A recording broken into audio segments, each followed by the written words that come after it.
the seven secrets to overcoming objections. Okay, this is gonna be exciting. Okay, the first one is relational, not transactional. You want to be relational, not transactional. So the first secret is obviously you want to become a relational, not transactional. Let me explain to you what that means. Okay, is when you're transactional, you look at everybody as a dollar sign. You're kind of what's in it for me, right? Relational is you care more about you care about the person, right? You care about the results that they can get, right? So it's so important to be relational, right? Not transactional, but relational. You want to focus in on building a relationship long term. Now, what does that look like? Okay, let's talk a little bit about it. Transactional people, they focus on specific goals and outcomes, but relational, they focus on the long term connection. Okay, the long term connection with that brand new planner, that brand new person, that prospect, whether it be a customer, whether it be anybody that you're introducing to Remon. And the motivation is different, right? A transactional person, they have self-interest and immediate gains, right? They're looking about for themselves.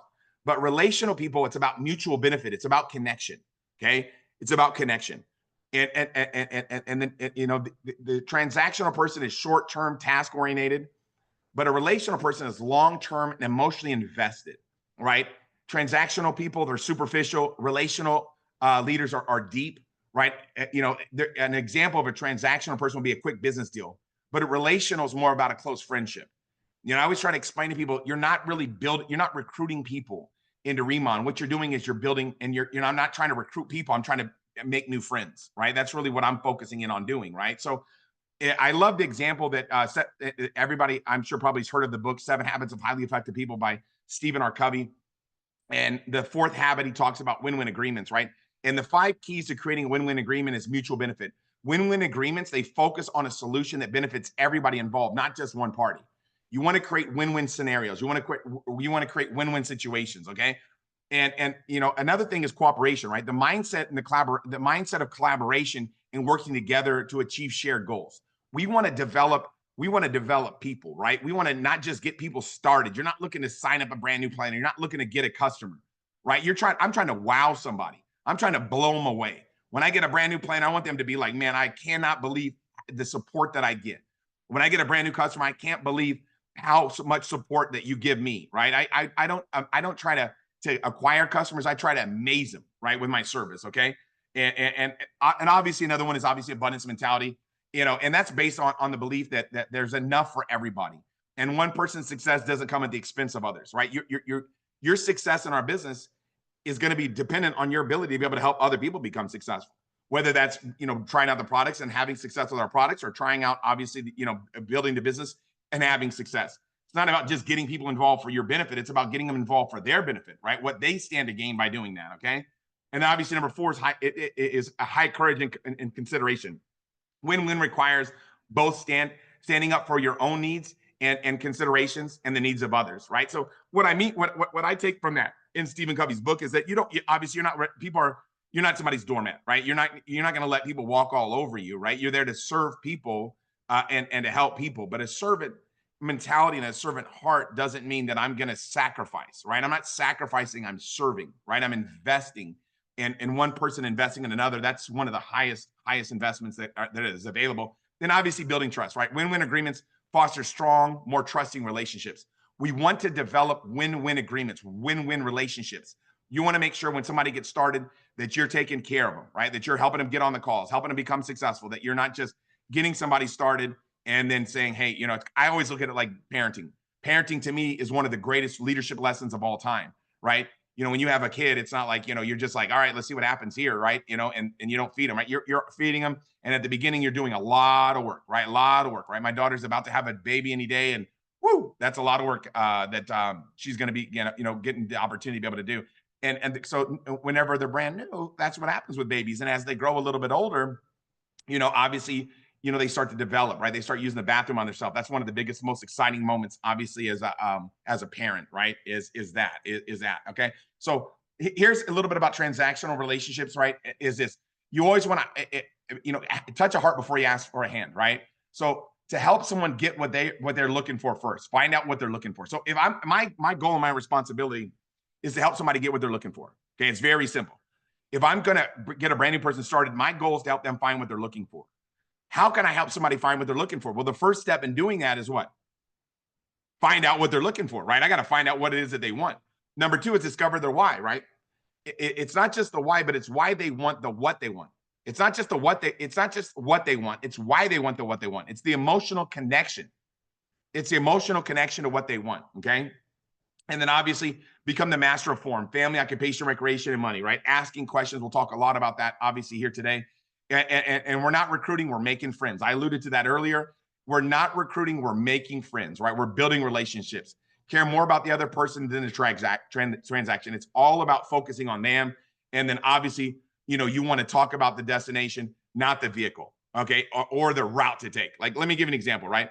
When I'm talking to somebody about the remount opportunity, what am I doing, right? You can talk about the vehicle that we're going to take, which is the remount opportunity, the route that we're going to take, that's going to be the daily method of operation, or the destination. What are you focusing in on? What are you focusing in on? You want to focus in on the destination, right? If I'm going to invite somebody, let's say that I'm calling somebody up and I'm inviting them to Disneyland, for instance, right? I could talk about the airplane, right? I could talk about the airplane and talk about the wing and the jet engine and the cockpit and the fuselage, talk about the slats and the spoiler. Or I could talk about the route that we're going to take. Man, we're going to be flying from here to here. Or I could be talking about Disneyland. And when I talk about Disneyland, what do I want to talk about? Well, I want to find out what it is that they want, right? If somebody's like, man, I don't like roller coasters, I'm probably not going to spend much time talking about roller coasters, right? But if they're like, man, I love meeting the characters, I'm going to probably focus in on that, right? I like walking around the park and feeling, the environment that they're able to create at Disneyland, right? Or maybe they want to go, they want to go on the Dumbo ride because they love that Dumbo ride. Whatever somebody wants, that's what I'm going to focus in on. I'm not going to, if someone's like, man, I just can't stand the characters. They creep me out. And I'm like, man, you know what? I can't wait to go get we're going to go, I want to introduce you to all these characters. So you want to talk about what people want and what they want to get out of this business. If I was going to invite you to Tahiti, would I talk about the airplane, the flight path, or would I talk about the beaches? Right. So when you're talking to people, talk in terms of their interests, right? We know that from How to Win Friends and Influence People, right? So now the secret to overcoming objections, right?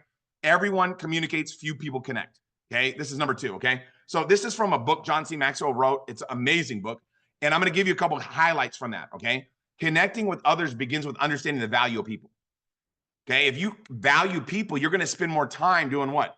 Connecting with them, right? Finding out what makes them tick, right? If you just look at people and you're transactional, you're not going to really connect with people, right? You're going to be, you're focusing in on yourself. When you're connecting with people, you want to focus in on other people, right? So giving another example, that is the ability to connect with others is the most important skill that you can learn. The most important skill that you can learn, in my opinion, is connecting with people. And it's going to have a lot to do with how to overcome objections, right? If you do a really good job on the front end of connecting with people, right? If you really want to help people, okay, connecting becomes more natural and less mechanical. You don't have to focus on it, right? When I'm meeting somebody for the first time, I'm genuinely interested in finding out who they are, right? It's not about like, hey, it's not a technique. It's a mindset, right? I want to focus in and find out who this person is, right? I want to get to find out who they are, what makes them tick. I want to find out what makes them cry, right? What makes them laugh? What is it that motivates them, right? Because I'm building a long-term relationship when I get a brand new person started, okay? So it becomes part of who you really are. And the next thing is simply this, is being in a hurry, right, prevents most of us from connecting effectively, right? So sometimes you got to slow down to connect more with people, right? You got to connect with people. And if you're always in a hurry, you're not able to spend the time with people to show them that you care, right? So another example, this number 5 is this, is you don't have to be a high energy person or an extrovert to connect with people. Okay. A lot of times people are like, oh, I don't have the personality to connect with people. You must simply be willing to use whatever energy you have to focus on the other person, right? And to reach out to them and to make sure you're caring about them. You don't have to be an outgoing person. Okay. Here's another thing that's super important. If you wait until you can do everything for everybody instead of something for somebody, you'll end up doing nothing you won't be able to do anything for anybody. Focus in on doing what you can do. Do whatever you can do. And this is, to me, is the biggest one. And I love this one is the people whom have the deepest connection are those that acknowledges their weaknesses. You want to acknowledge your weaknesses. I know for sure, right? I'm going through this PowerPoint that I made. And I've already seen like 3 or 4 typos. And I know if Dr. Rimka's on, she's probably circling them, you know what I mean? Because we got some smart people in the organization, but I'm not. I never graduated high school, man. Before I got involved in this industry, I was homeless, man. I was living on people's couches or living on top of a schoolhouse, right? So I'm not the smartest guy, never graduated high school, right? But I was blessed to be able to learn how to connect with people and how to overcome objections and help people get what they want, right? So that's really what it is that you want to focus in on. So the secret to overcoming objections, number 3, is questions are the answer. This is going to be the fun part, okay? We're going to start getting into some fun stuff, okay? This is one of my favorite books when it comes to connecting with people. Nicholas Boothman, right? How to Make People Like You in 90 Seconds or Less. And this book has got some some next level stuff. I've got it. It's called the Influence Mastery Workshop that I do. I'll probably release that. And I've done that at one of my favorite trainings where I go over, how to make people like you in 90 seconds or less. Few connect, right? Most, communicate, few connect, how to win friends and influence people. A lot of the books and kind of break it down, but this book is really good. And I love the fact that in this book, he talks about questions are the spark plug of a conversation. What do you want to get good at, right? You want to get good at asking questions.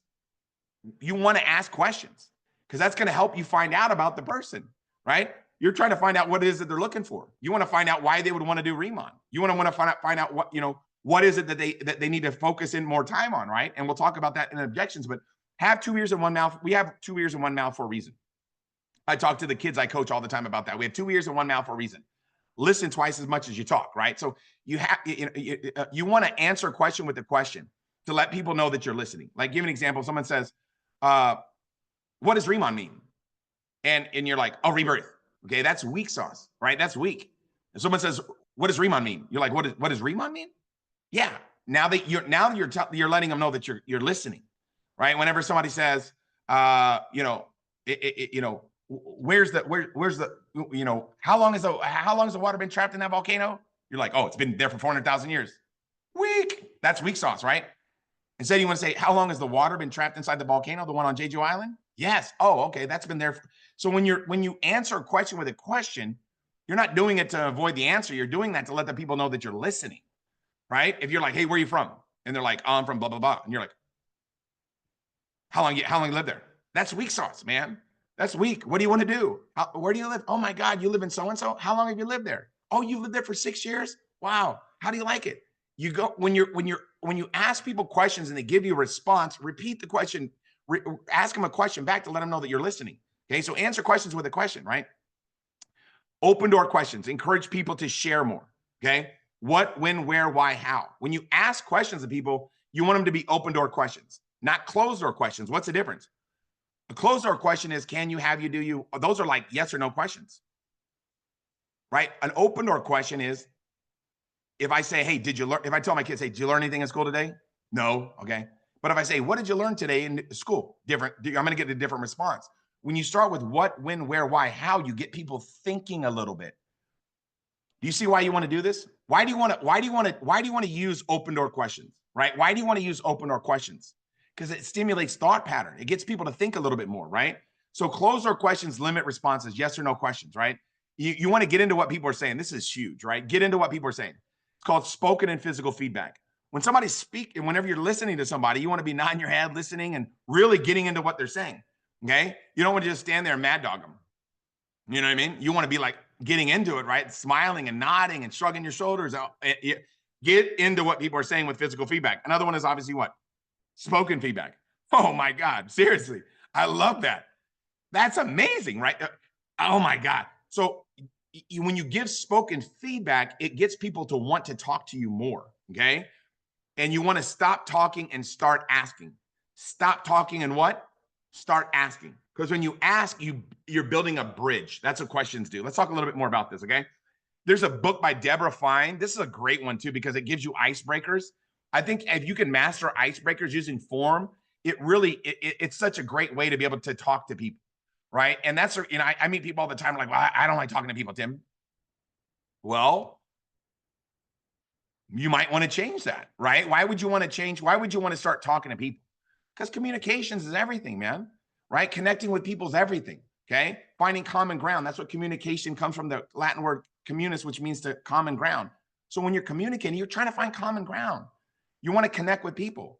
So bring me up to date on what's new in your life. If you say, what's been going on with work since I talked to you last, or since I saw you last? What's new? What's new with you in your life, right? What's changed in your life since we spoken last, right? Those are going to, you're basically you're going to get a response from that. How's your year been so far, right? What's new with your family? And then when they respond, be like, oh, da da da da. Like, man, you don't say, that's amazing, right? So you're telling me, boom, boom, boom. And you just jump into what people are saying, right? You want to really connect with people. Ask questions, ask questions.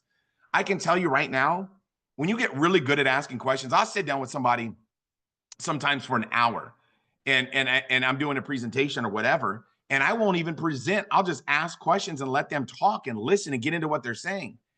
And then by the time I'm leaving, they don't even care what we're talking about. They're in. They're like, I just want to get around you more, man, because you care. Like, and they're like, man, that guy's he's just wow, man, he's great. It's not. I'm focusing in on them by asking them a lot of questions, right? So here's when I'm recruiting somebody, right?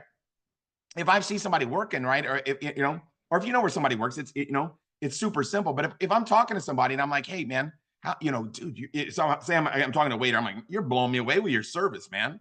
I mean, dude, like either you've got some amazing parents or the person that trains you is amazing, man. How did you get so good, right? And I'm giving them compliments, right? And then I'm going to say, how long you worked here?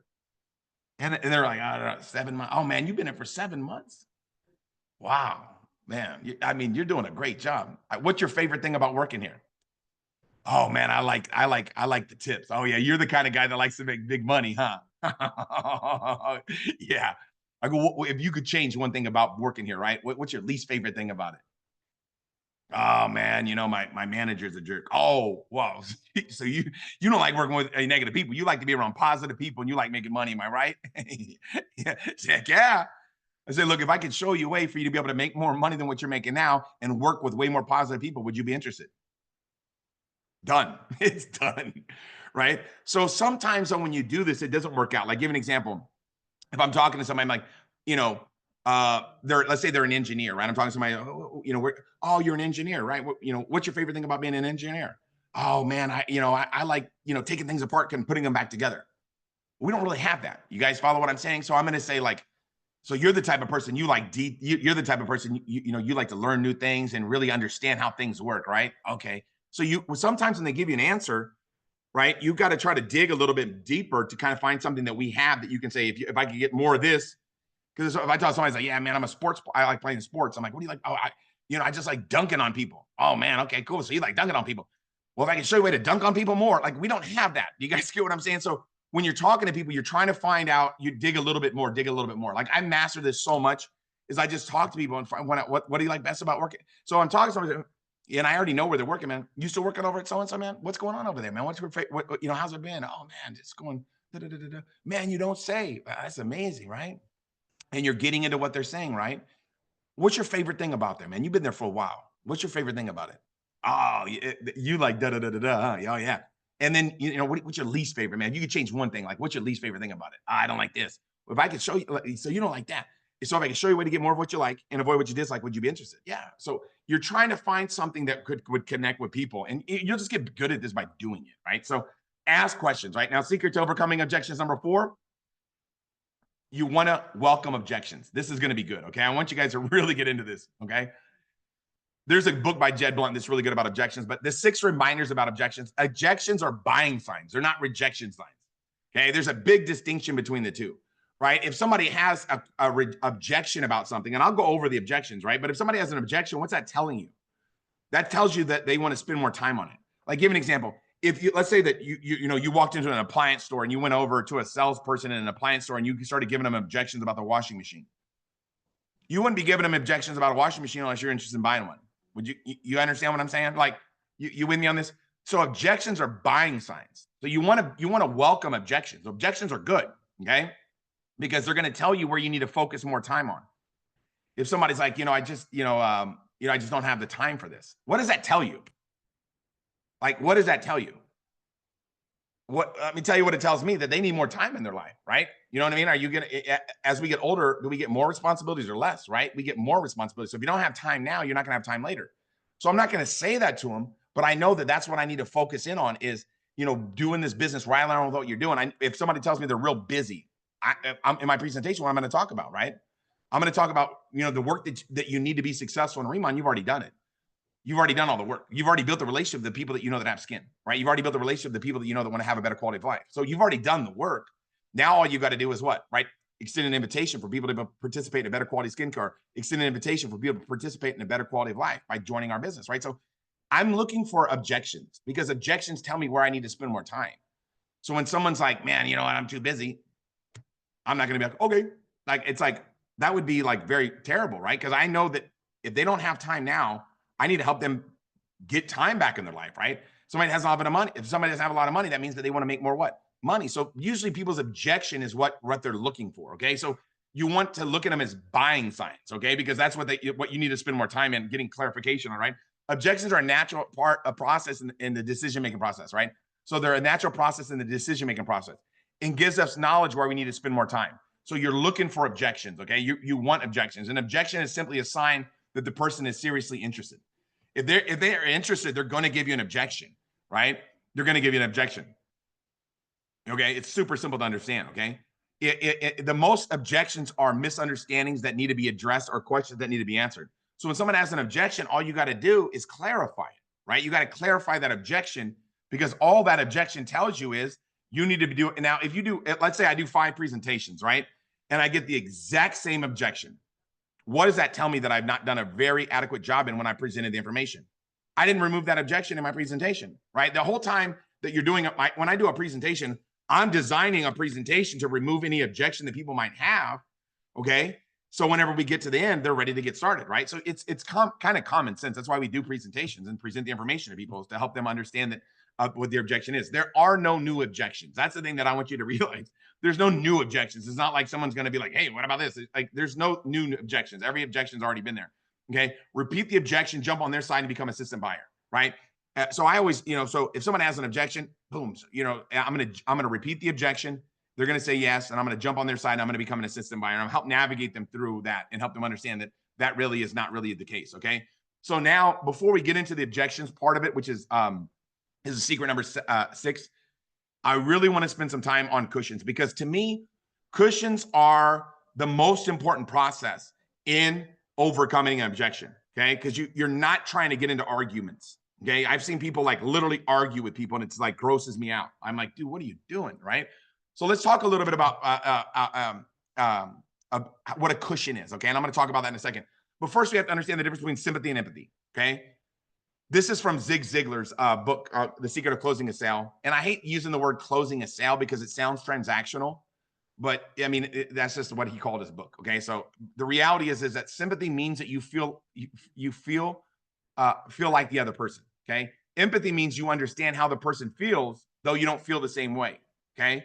So the example that Zig gives in his book is if you see somebody throwing up on a ship, let's say you're on a ship and someone's seasick and they're throwing up, right? If you got sympathy, right? What does that mean, right? That means you feel like the other person feels. So you see them throwing up and you're like, oh man, I feel sick too. And then you start throwing up. You guys see what I'm saying? Is I know how you feel. I feel sick too. And then you just join them in the throwing up process. But if you have empathy, you see somebody throwing up, you're like, oh man, I know how you feel, right? Let me get you some Dramamine, right? And I hope I spelled Dramamine right. I don't even know. I should have looked it up. And some water, and let me hold your hair. I threw the hold your hair. Zig doesn't say that one, but I threw that one in there because I know we got a lot of ladies on the call, right? But I know how you feel. Let me get you some Dramamine and some water and hold your hair, right? So it's, you know how they feel. You don't necessarily feel that way. You understand how they feel. I understand how you feel. You feel sick. So let me help you out and let me help you find something. So you want to have sympathy. That's really, to me, what a cushion is you're having, you don't want to have sympathy. You want to have empathy. You want to understand how they feel and you want to help them how to overcome that. Okay. So let's talk a little bit more about a cushion. Okay. How to Win Friends, Influence People, by far my favorite book. Oh my God. I love this book. And I know majority of you guys probably read this already, but the 8 keys to understanding a cushion. Okay. And Dale Carnegie's got it. The Dale Carnegie training. That's where I got this from. Is the 8 keys to understanding a cushion, right? Be over the top with your listening skills. That's number 1. You got to be over the top with your listening skills. You're really listening. You're not trying to come with a rebuttal, right? You're not trying to defend your position. You're not on trial. You understand what I'm saying? I already know when I talk to somebody, I already know that I got the best opportunity on the planet Earth. I already know that. When I talk to somebody about our products, I already know that there's not one objection that somebody can give me for not joining. There's not an objection that somebody, I mean, it's not that they can't give it to me, but I can't help them see that that's not a reality. You understand? It's like whatever the objection they have, that's fine. I'm going to help them go get away from it. I'm going to help them understand that that's not necessarily the case. But I'm not going to debate with them. I'm not going to argue with them. What am I going to do? I'm going to use a cushion, right? A cushion is a statement that acknowledges that you're listening to your prospect. Okay. Here, that you heard the objection and recognize the importance. When a prospect states an objection, your first action should be to use a cushion for the objection. Okay. A cushion does not agree. Okay. A cushion, like, give an example. If somebody, like, when I was a newbie, like when I was the newbie, probably my first 5-6 years, I was the guy that used the canned one that everybody, like, you've heard it a million times. I know how you feel. I felt the same way. Here's what I found out. I know how I feel. Some other people felt like that. This is what I found out. There's nothing wrong with that one, right? That's a good. It's a lot better than arguing people. So if you're still felt and failing it, don't keep doing it, okay? But what I want to show you guys is another method. I'm over the top with my cushions, okay? I'm talking about boom. Someone has an objection. I'm like, oh my God. Hello. Like, literally, that's exactly how I thought. Like, I love the fact you said that, because, like, literally, that's how I was. Now, if it wasn't the case, I'm not going to lie. You understand what I'm saying? But I'm going to understand where they're coming from. I'm like, oh my God, like, dude, trust me. Like, that is huge. Like, I'm glad you said that. That's amazing, because, like, some of the top people I work with, they had that same exact reaction. You know, they were like, hey, and I was like, oh my God, you know, and then I showed them this and they were like, yes, that makes sense. Right. So let me share with you what I showed them, right? Or whatever the case may be. But I'm going to talk more about this cushion and help you guys get a better picture on it. But here's what I want you to realize. When you use a cushion by showing empathy, you create a more positive, trusting relationship between you and your prospect. Okay. You're not trying to argue with people. You're not trying to be short fused. You're really trying to get into what they're saying. And I know how you feel, man. Like, you know, hey, yeah, dude, like, trust me, like, that, what you just said reminds me totally of me. That's like literally how I was thinking. Like, I mean, like, and if I'm there with one of my buddies, like, you know, right? You know how I was. You know, that's what I said too. I go, this guy's going to crush it. Or this lady's going to be on fire, because that's how I was thinking. You're thinking exactly the same way that I'm thinking. You want them to feel good about an objection. When somebody gives you an objection, you don't want to be canned and be like, I know how you feel. I felt the same way. Here's what I found out. Okay. You want to really be over the top of the cushion, right? So, and that's the most important part to me in overcoming the objection. It's not about memorizing rebuttals. Like, that's easy, but what am I doing? Pushing the wrong button. Sorry. Now here's the 8 keys. I talked a little bit about this. Here's number 5, right? The number one thing more important than anything else is that the number one thing people want more than anything else is to be understood. People want to be understood. So you want to connect with people and find out and jump into it and understand where they're coming from. The first part of influencing is understanding. I talk about that in our presentation training that you guys have probably seen. In my presentation training, right? That's exactly what I talk about. Is the first part of influencing is understanding, right? And then you got to identify with it, right? So be sure to listen to the objection, even though you might have heard it 1,000 times, right? It's like, I've heard the objection, whatever it is, I've heard it a million times, and I know how to answer it, but I'm not going to just answer it. I'm going to jump on their side and I'm going to let them know, dude, it's good. I'm glad you said that, right? I'm like, yes, like, that's perfect. Like, that's exactly what I wanted you to say, because that's what, like, a lot of my top people said that, are, you know, some of the top people I worked with said the exact same thing. Or, like, literally, that's exactly how I was thinking. When I saw this for the first time, I was like, boom, it was word for word, right? And then I'm going to overcome the objection, right? So wait until they're done sharing their objection, then use a cushion. You know, I can appreciate concern. Thank you for sharing that with me. I know how you feel. I felt the same way. Whatever it is, you want to make people feel good about having an objection. You're not trying to debate with people. It's not a debate session. You understand what I'm saying? And you're not trying to convince people to get in your business. But when they have an objection, they're not saying, like, if someone goes like, how do you know if somebody wants to not do it? If I'm sitting down talking to somebody and they stand up and say, no, I'm not interested, and walk away, guess what that tells me? They don't want to do it. You get what I mean? Like, if there's still somebody still sitting there, they want to do it. They just want me to help them kind of clarify some things that maybe I missed when I presented information, right? Or maybe some things that maybe they didn't pick up on. Maybe they didn't pick up what I was laying down, right? So I've got to make sure that I do a really good job at clarifying whatever I might have missed or what was a misunderstanding. So understand them, jump on their side, be an assistant buyer. Never, never, never argue with people. Oh my gosh. I used to work with a guy. I'm not going to name his name because some of you guys know him, and I still respect the guy. I'm still trying to recruit him. But I mean, the guy would literally just argue with people. I'm like, what are you doing, dude? Like, what are you doing, bro? Like, stop, dude. Like, you're stop that. Like, don't do that. Like, you know what I mean? Like, you're making people mad. It's called how to win friends and influence people, not how to lose friends and alienate people. Like, brother, you need to read the book again. So my favorite part. Okay. Now we're going to talk about the overcoming objections part. Okay. But always remember, you got to first use a cushion. You're not trying to give people fast rebuttals, because sometimes they can come across You know what I mean? Like, and you want to finesse it. You want to work on your finesse game, right? You want to work on your finesse game. So let me give an example, right? Your products cost too much. Okay, your products cost too much. Okay. Oh man, like literally, for me, like when I saw these products, like I didn't really know much about skincare. When I got involved in the industry, I didn't know much about skincare, right? So I was like, I don't even know how much products would cost, right? But what I realized was this is that my face didn't deserve Jergens lotion, right? My face deserved the very best, right? How many faces do you got, right? It doesn't matter. Like somebody goes, here's what I say to that. Here's what I say to that. There's no, just fill in the blanks. It doesn't matter. Like when in your mind, like to get a million compliments, how much is that worth? How much is it worth to people to go like, oh my God, you look amazing? Like it's super simple. Our products, obviously, we know they're like super affordable. Like it's out of control affordable. But you don't want to be like, dude, what's wrong with you? This is super affordable. Like you're not trying to argue with people, right? It's like I'm like, look, when I looked at these products for the first time, like I didn't really know, when I didn't really pay too much attention, you know what I mean? To when I got involved in skincare, I didn't know much about skincare, right? I didn't know how much skincare products cost, right? But when I looked at the quality of the product, I was like, wait a second, right? Nobody's doing what these guys are doing, right? I mean, my face doesn't deserve Jergens lotion, right? It deserves the best, right? How many faces do we have, right?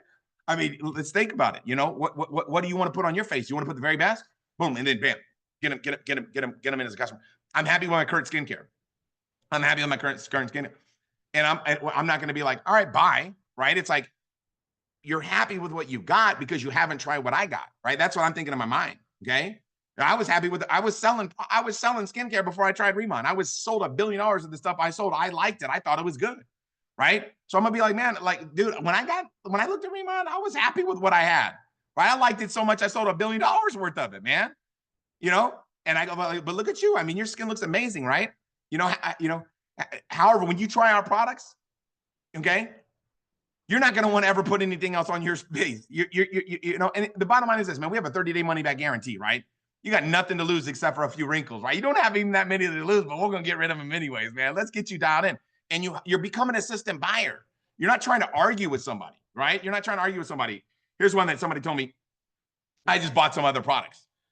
In my mind, I'm like, throw them away, dude. Like, what are you doing? You know what I mean? I don't care what you bought is garbage compared to what I got, but I'm not going to say that. Like, geez, come on. Like, I'm not trying to make people mad. I'm just going to use a cushion, man. I'm like, you just bought some products, so you like skincare product, man. You want to find the best, don't you? That's how I am, man.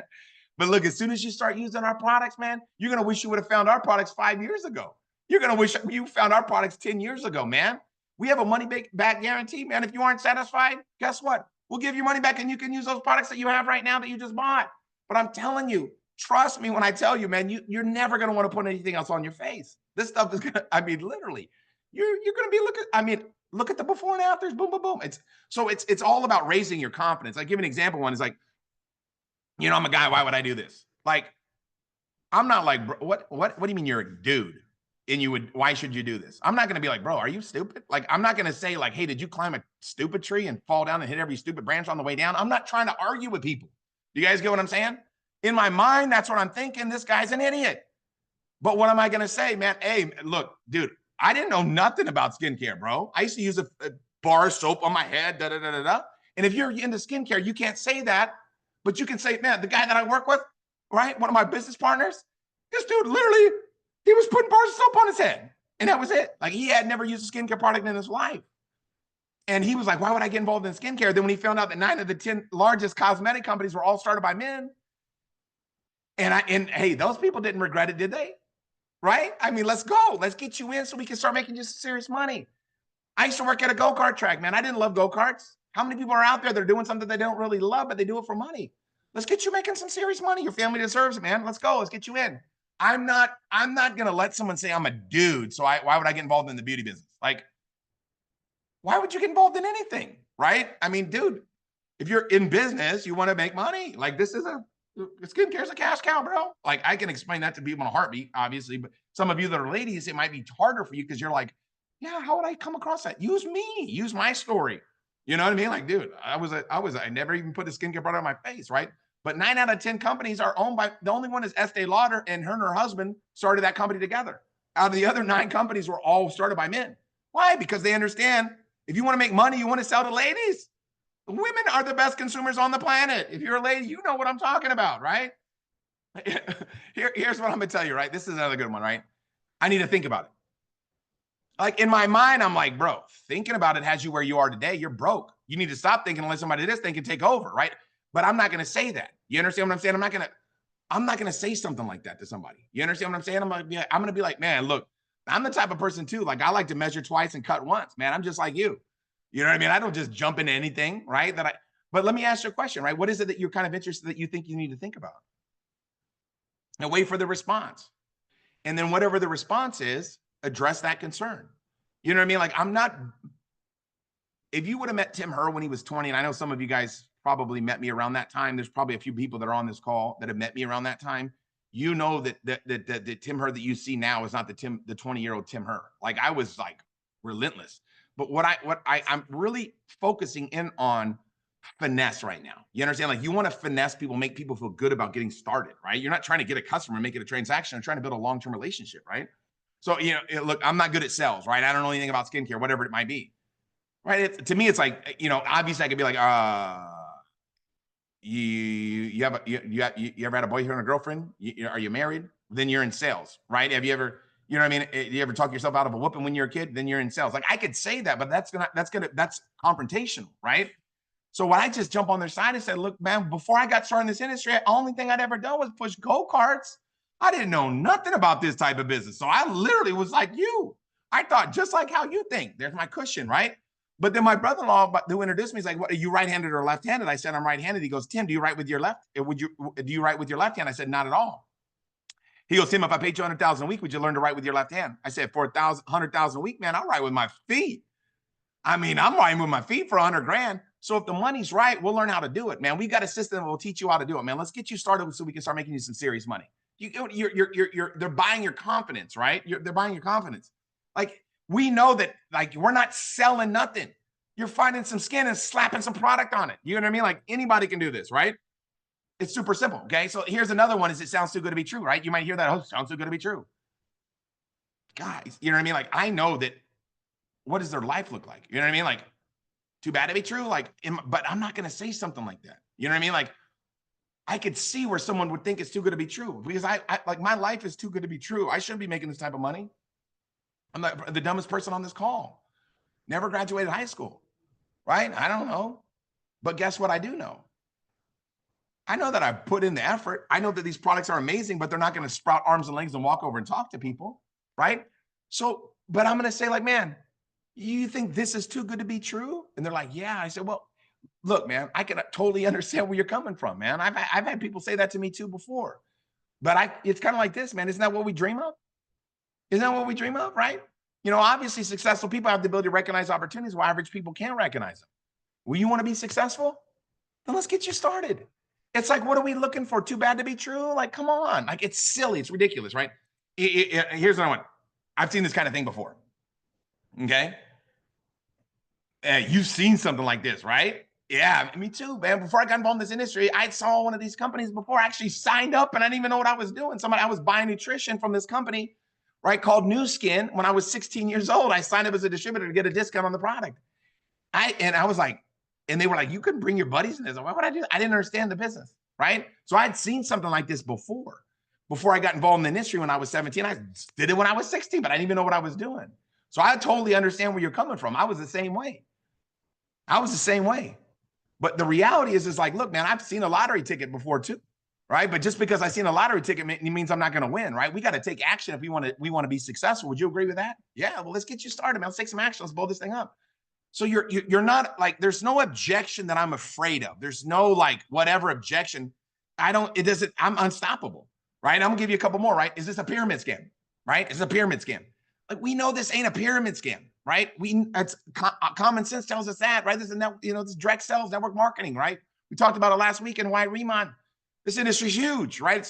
It's what, like 100 times bigger than the NFL. Like this industry is huge.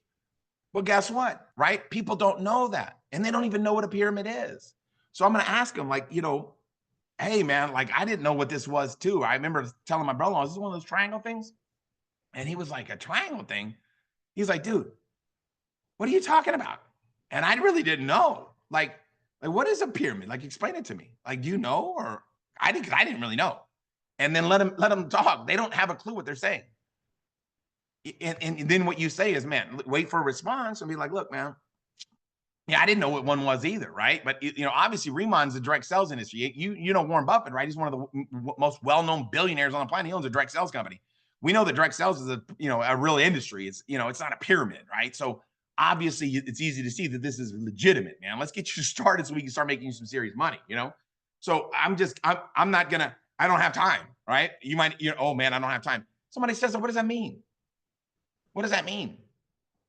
They need to get started yesterday, right? It's like you need a flux capacitor in your time machine to get back in time to be able to get involved in the business yesterday, right? Like, so if somebody doesn't have time, what am I going to say to them, man? Man, I understand how you feel. Like, well, I was busy. When I got involved in this business, I was busy and broke. And I was dumb. I didn't graduate high school, so I was dumb, busy, and broke. And I was ugly. So I was ugly, dumb, busy, and broke. Like, I was in a bad situation. I had no time and no money. That's the worst. I go, you know what's worse than having no time is having no money. And I hadn't either. So I know exactly where you're coming from, right? But what my brother-in-law said, he said, Tim, there's 168 hours in a week. He says, what are you doing with your time? And I just grab a pen and paper and I'll just write it down. That's how we signed up Julian Doan. You guys know Julian Doan. When Julian Doan gave me, he was like, man, I'm busy. I said, well, you got 168 hours a week. Let's break this thing down. How many hours a week, how many days a week are you sleeping? 7? Okay, 7. If you're averaging 7 hours a night, okay. Was that 49, whatever? I just write it all down, break out my calculator. How many hours a week are you working right now? Boom, boom, boom, 40, okay. Another 40 right there, another 68 hours left. What are you doing with those? So it's not about time, it's about time management, right? So we'll help you with the time management skills. Because if you want something bad enough, you're going to find a way to make it happen, right? So boom, let's go, right? Let's get them enrolled, right? I need to talk it over with my spouse. This one you'll hear a lot, right? And I understand, it's like, for me, my wife's the boss. Well, I mean, you guys, any of you that know my wife, my wife's the boss. Everybody knows that. So I know how you feel. Like when I do something new, I want to talk it over with my wife. I'm one of those guys that's like, look, man, hey, I'm not trying to ruffle any feathers, but how long you been married? Okay, so then right? It's easier to beg for forgiveness and ask for permission, right? I said, look, is your spouse going to be upset at you if you're making more money and looking better, right? They're not going to be mad if you're looking better and making more money.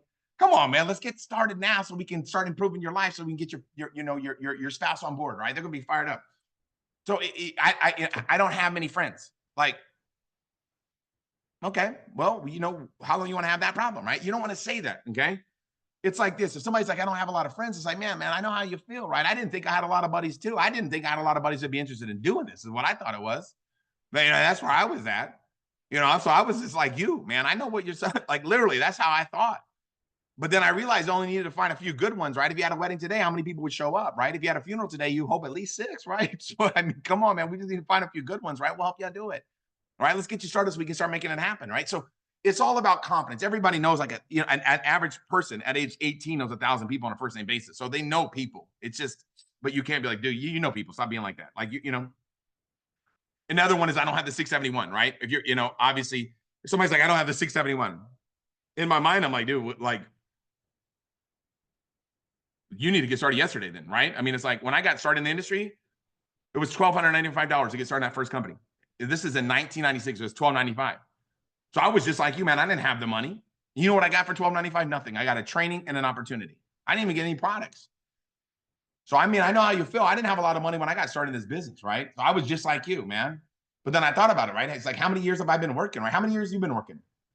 You've been working for 5 years? Man, you've been working for 30 years? Oh, my goodness, man. Dang, dude. And you work hard too. I remember you telling me that, right? Bottom line is this, man. I've been working for a year and I'm like, look, if I don't have the money saved up now, I need to do something about that, right? Don't you think? Like, it's a good idea to do something about it, right? So if I told you I'd give you a brand new Mercedes-Benz for 1671, what would you do to get the money, right? We'd find it, right? So let's find it, man. Let's figure out what we got to do to get you started. Or get started in a smaller pack. I mean, it's not, you know what I mean? Like, don't treat people like a second-class citizen to get started with a smaller package, right? And, oh, man. If Remon's so good, why don't you put the 1671 in for me, right? You ever hear that one? It's like, what? You know what I mean? Like, I know that's ridiculous, right? But I'm not going to tell him, hey, man, you know what? Did you eat a bottle of stupid pills? I'm not going to say that. What am I going to say, right? I'm going to say, man, look, man, I get it, man. I've had people come to me and say, like, Tim, you're making all this money. Why don't you put the 1671 in for me? I've had that happen to me, man. I've heard that before, man. I get it. Like, I understand. Look, man, bottom line is this, man. We know, obviously, that Remon works, right? But the reality is, I don't know if you're going to work, right? I don't know if you're going to work. I know that the business works, but are you going to work, right? And I'm giving you a chance, right? But if you don't believe in yourself enough to be able to put 1671, why would I invest into you if you don't believe in yourself, man? Let's find a way to make this thing happen. Let's figure it out. Let's get a game plan together to help you find a way to make it happen, right? And just how much you have on your credit card, how much you have saved up, because usually when somebody says they don't have 1671, it's like I don't have $1,671 in my back pocket, but they have the money, right? So it's just about having that confidence to be able to know that, right? And because I don't want people to miss this business. I'm not going to let somebody miss this business, right? Yeah, I'm satisfied with my income, right? Or I like what I do. Like, I get it. Like, dude, I get it, right? Before I got involved in Remont, I was satisfied with my money too. I didn't need to make any more money. I'm with you, bro. I was the same spot. I didn't need to make any more money, right? I was good. But bottom line is this: how much money do we have to, save for a rainy day, right? I'm pretty confident, right? We could all use some extra cash. We all have a spare tire, right, in our car just in case, right? Look, shouldn't we have a spare tire in our life too? Obviously, a second stream of income is going to be a good idea, right? Let's get you started, man. Let's get this thing going for you. It's about having a backbone, not a wishbone. You understand what I'm saying? There's no objection that is like, oh my God, that's a real objection. Oh my God. It's like, there's no objection. Okay? I'm not interested. That's someone's like, what if they say they're not interested? Are they really not interested? Because are you not interested in looking sexier? Right? Are you not interested in looking in the mirror and being like, damn, I'm looking good? Like, obviously they're interested in that. Right? Are they not interested in having more money? Right? The thought of more money is disgusting to them. So the reality is that everybody's already been doing this business. We've all been doing this business since we're 6 years old. When I was 6 years old, I would play with a G.I. Joe and I would tell my friend about it and he would go buy it from KB Toys. I just didn't get paid for it. So we're doing this anyway. So it's not a matter of being interested in it, right? We know that. We know that you're already doing it. So whether you're interested in doing it, you're already doing it. It's a matter, do you want to do it for free or get paid? Now that's an IQ question, right? That's an IQ test. But I didn't know if I was interested either. I was the same kind of way, man. I wasn't sure if I was interested either, man. But then I thought about, what am I not interested in? Making more money or having, or looking better? I'm kind of interested in both, aren't you? Heck yeah, man. Let's get you rolling with this, man. Let's make this thing happen. You see the confidence? It's like, I'm not beating on people. You understand? Even though in my mind, I'm like, I want to just be like, shake them. I'm not going to do that. Okay. I get it. Like, give me another one, right? Only people at the top make all the money. Right? Use a cushion, right? Man, you think only the people at the top make all the money? Yeah. Hey, man, I get that, right? I could see where you might think that. Okay. Totally, man. I've had people say that to me too. I mean, I've heard people like that say that to me. Let me ask you a question though. Where do you work right now? Does your boss make more money than you? And then does his boss make more money than him? And then does his boss sit on the very top and make the most money? I mean, that's what I realized. I was working at Boomers, man. That's what I realized. So obviously to me, it sounded like the people at the top of my company was making all the money, right? The top of Boomers guy was making all the money. Here we can make as much as we want. There's no restriction. You have the same opportunity. I got involved in Remont a year after everybody else. Guess what I did? I passed them all up. Why? Because I want to help people. I want to help people look better. I've got a passion in helping people. You like helping people? Let's get you rolling, man. Let's make this thing happen, right? Because the reality is the biggest money earners in Remont haven't even seen it yet. That's a guarantee. Like, there's going to be people that come and make way more money than us. Let me do some research. What are you, a scientist? What are you, a skincare scientist? Like, come on, dude. Like, but I'm not going to say that, right? I'm like, man, you're the person to do due diligence, right? You're the one to, hey, man, I get it. Dude. I know people like you, right? I go, man, I already know guys like you. People like you, man, you're the ones that do the best, man. Because you want to make sure you measure twice, cut once. I get it, man. I'm the same way that you are, man. But let me ask you a question. What do you want to research, man? Let me help you research it while I'm here so I can get you the answers that you're looking for. And just wait. What do you need? Because they're just, a lot of times people are just making an excuse because most people are not successful in life. We know that. And there's a reason for that. There's the pattern that they have in life for not being successful. And they just want to default. They want to default to that failure. I'm not going to let people fail. Like, you think I'm letting people miss this? Like, I've got people getting started now that it's been taking me 20 years to get in the industry. Like, I'm not letting people, I'm not miss out. Am I really going to make any money? I mean, you have people, am I really going to make any money? And it's like, man, that's a valid, I'm glad you said that. Right? Because that's a valid concern, man. I can understand where you're coming from, man. You don't make any, like that. When I got started, I got to make any money. I was the same way, man. When I got started in this industry 30 years ago, I thought the same thing. But my brother-in-law was like, man, you can answer that question, right? You can only answer that question. You're going to get out of Remount what you put into it. You're going to get out of this business what you put into it. Obviously, the person that I'm working with is making a serious money, and they're going to help us too. Let's get you started so we can start helping you make some serious money, man, because you want to make more money, don't you? Right? If somebody says, am I going to make money? That means they want to make money. Like, they're not going to say that unless they're interested. Like, that's the biggest obvious, I want to do it. How much do you make? You're going to hear that at the beginning. How much do you make? How much do you make? Like, I don't be like, oh my God, like literally, I don't even like to talk about how much money I make. It makes people feel bad. Like, it's like the last thing I want to do is rain on your parade. You know what I mean? Because you're not even going to, if I showed somebody my checks, they wouldn't believe it. They're like, there's no way you're making that type of money after a year. That's impossible. They're not going to believe it. Right. But when I got started in Remon, you guys know how much I made my first month? I made like $700. And I did a lot of volume. Why? Because I came in as senior manager, and everybody I brought in came in as senior manager. And we all got started on the same day. Right. So, I mean, it was like, I didn't know how the comp plan worked. I didn't know what was going on. Now I help people navigate them more. But at the beginning, I didn't make a lot of money my first few weeks. Okay. But guess what? The next month I made a lot more. And the next month I made a lot more. And now, 6 months later, I was making a ton. A year later, it's out of control. So realize, you guys, people don't care how much you make. They care where you're going. That's the most important thing that you need to read. But it's like, man, you're the type of person, right? I understand, dude. Like, I'm the type of guy too. It's like, hey, I already know this guy's got to be making some money, right? How much you making, right? But hey, bottom line, man, look, this next 30 days, you can tell somebody my next 30 days is my goal. This is how much money I'm going to be making. But look, obviously you can't cash my checks. I'm more excited about the money that you can make. Right. I tell people, like, when I talk to guys, I'm like, when I go to the urinals, I'm not looking at the person next to me. I'm looking at my own situation. Right. I got to focus on making it in. But it's like, when you're talking to people about why would somebody be concerned about how much money somebody else is making? You can't cash your checks. My wife won't let you cash my checks. You guys see that? So that's an easy one, right? Now, a couple more. I'll get started. My friends get it started first, right? Hey, man, I know how you feel, right? You want to make sure your friends are going to be into it, huh? Hey, I get it, man. Look, here's what I realized, though. I was thinking like that too, but here's what I know for sure to be true, right?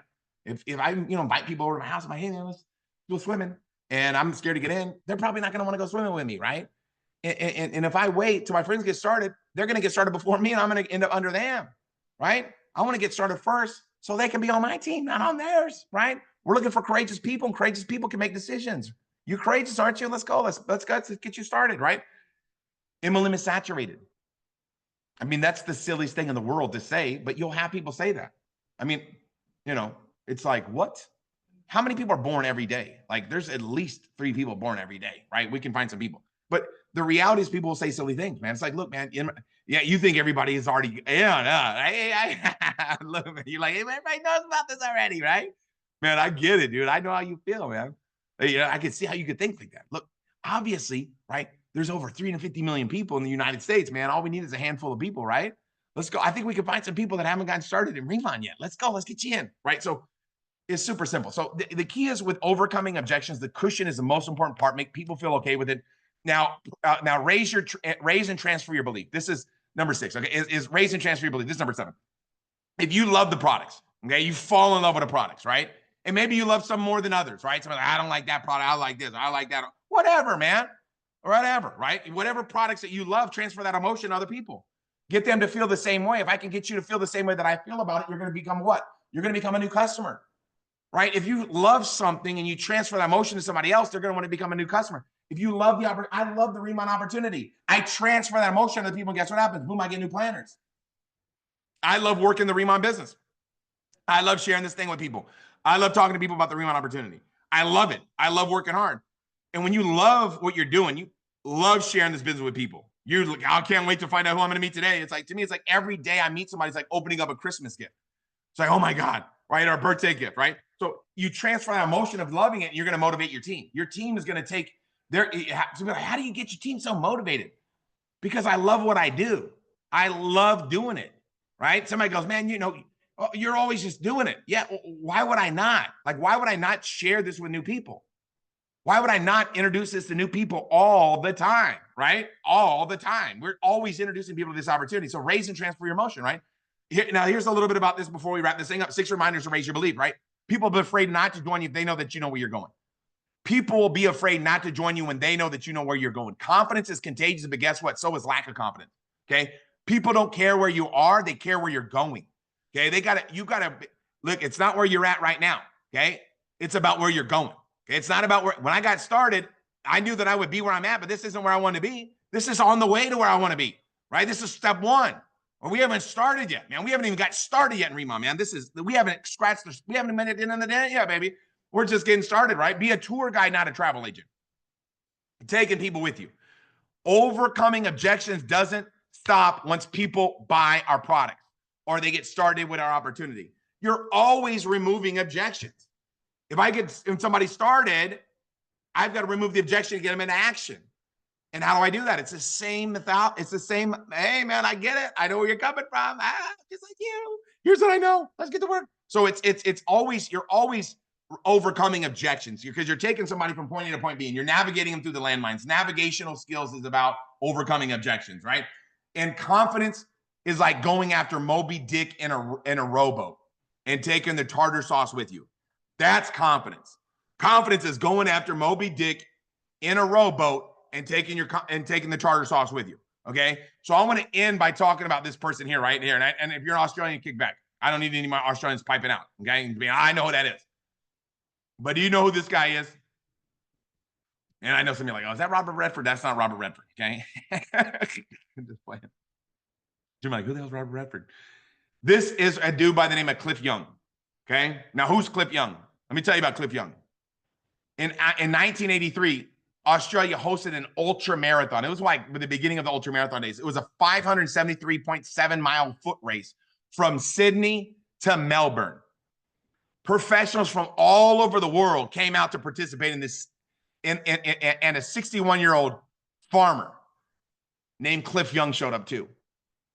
Cliff Young showed up to this race, okay? And they literally, people were laughing at him. They're like, this dude is going to die. Like, there's no way this guy's going to be able to finish this race. So he's 61 years old. When the race started, everybody just left Cliff behind, man. He was, boom. He got blown away. Like, nobody was, I mean, it was like, you know, Cliff's way in the back. Everybody's like, oh, what was he doing over here? But here's what happened is 5 days, 14 hours, and 4 minutes later, at 1:25 a.m., Cliff won the race. This is a true story. 10 hours ahead of the person that came in second place. 10 hours before the person that came in second place. How did a 61-year-old potato farmer beat everybody? We're talking about the most elite athletes on the planet. You're not going to join an ultra marathon race just because you got to, oh, that sounds fun. Nobody's like, man, a 573-mile foot race sounds fun, or unless you're an athlete. This dude showed up with like galoshes on and overalls to the race. How'd he win? How'd he beat everybody? It's pretty simple. I'll tell you how Cliffy did it. They didn't know about Cliff Young. They didn't know that Cliff Young had 2,000 acres of land, and he had 2,000 sheep on that land. And sometimes he would spend 3 days straight herding his sheep. When a storm was coming, he didn't take days off. So how did he win? How did he win? How did he do it? Think about how he did it, you guys. Other runners would run 18 hours, and then they would sleep for 6. But guess what Cliff Young did? He just never stopped. He never stopped. He ran for 5 straight days. 61 years old. And they asked him, and when he interviewed him, because he beat everybody considerably, he said he imagined chasing his sheep and trying to outrun lightning. He just kept on realizing he's just like what he does, chasing sheep. He won $10,000 prize money. He didn't do it for the money. He took that $10,000 and he split it up amongst numbers 2 through number 6. He became a legend in Australia, the Cliff Young did. But he just kept on running. He wasn't the fastest. He didn't have the best technique. He just kept on keeping on. He just kept on keeping on. He wasn't the fastest, wasn't obviously the most athletic.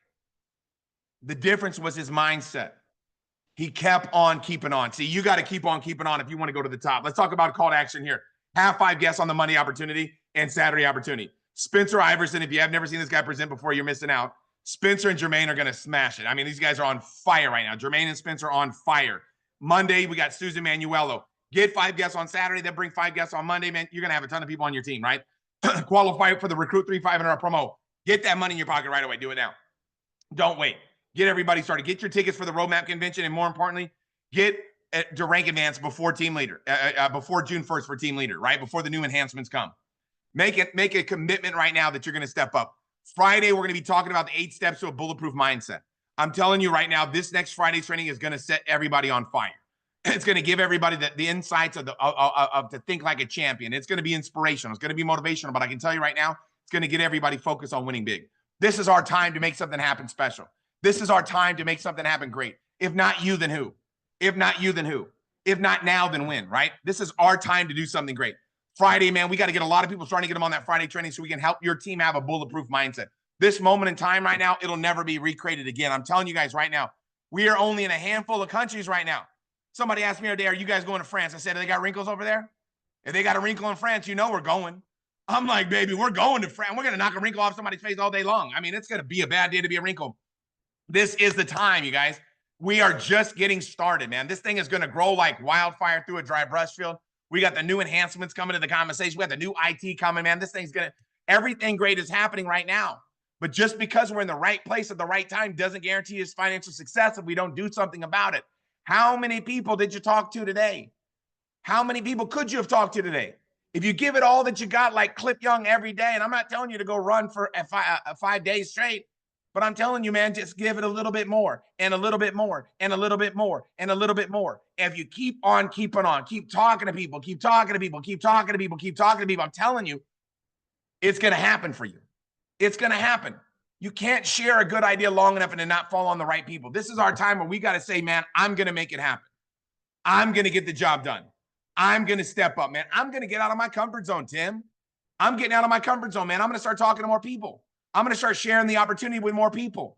I'm going to become an effective presenter, right? I'm going to start presenting the information. I'm going to start doing more pop-ups. I'm going to start finding some people with some faces. I'm going to find some people with skin, Tim. I'm telling you, man. I'm going to find a wrinkle. I'm going to find some wrinkles today.